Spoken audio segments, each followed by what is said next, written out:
You want to know what you want me to talk about? Like, what kind of things? Oh.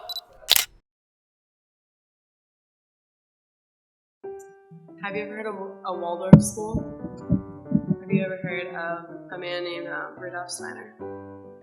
He was a philosopher, and he came up with Waldorf education, and it teaches kids hands-on learning, and he thinks that a child needs to learn a certain thing at a certain age.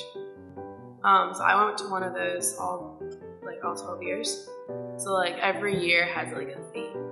So like first grade was fairy tales, second grade was fables, and third grade is our farming year, and fourth grade is myths, I think, and then fifth grade is Greek mythology, sixth grade is Rome mythology and history, seventh grade is geometry, eighth grade, I don't know what eighth grade was. It's so weird because like there's certain things that happen every year, and and also starting in fourth grade, every class goes on a trip. It's like I live in Zegel, Pennsylvania, and it's really close to Valley Forge, and like the history and all that. So we go and we like kind of go and you reenact that kind of.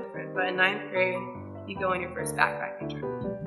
So you spend 4 nights backpacking around the Grand Canyon of Pennsylvania, which I mean, it's not like the Grand Canyon, but for Pennsylvania, it's pretty good. Then we also went on a transcendentalist trip where we had to spend 24 hours in the woods by ourselves. No tent, and no technology, no clock, no watch. And if you brought food, you had to tie it up in a tree because of bears. So I decided to fast for 24 hours because I was not about to see any bears. And a thunderstorm. So thank goodness I had my tarp. Like I felt so good about it. Like I wrapped it around trees, and it was like a great covering. You just like sat in it. I went crazy. I was talking to myself. And I never ever want to spend 24 hours in the woods again by myself. Yeah, so I don't know, going to that school definitely was, brought these crazy adventures and experiences. So, every night, Lemonade Girl mixes a batch of a special lemonade. And I'll give you the recipe. 2 lemons, 3 cups of sugar, and she uses hot water. And then she puts it in the refrigerator.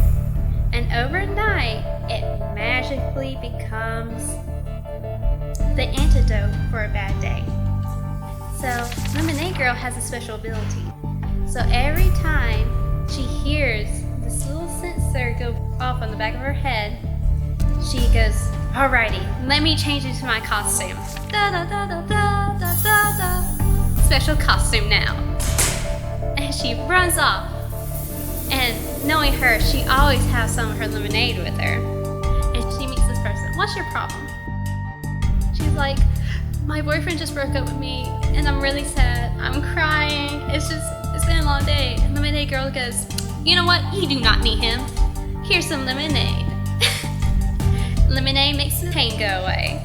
And the girl in trouble, she drinks some, and all of a sudden, dun dun dun, she's happy. So, every time she hears that sensor go back off of her head, usually she runs out by the end of the day because she likes to help a lot of people.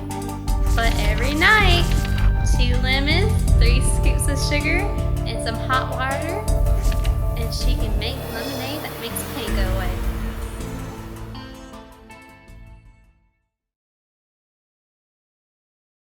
So my parents, in 2007, took my family. We went to Paris. So the thing about Paris is that, if you're in a wheelchair, you get everywhere. Oh, really? They just treat you like okay. you're a queen, yeah.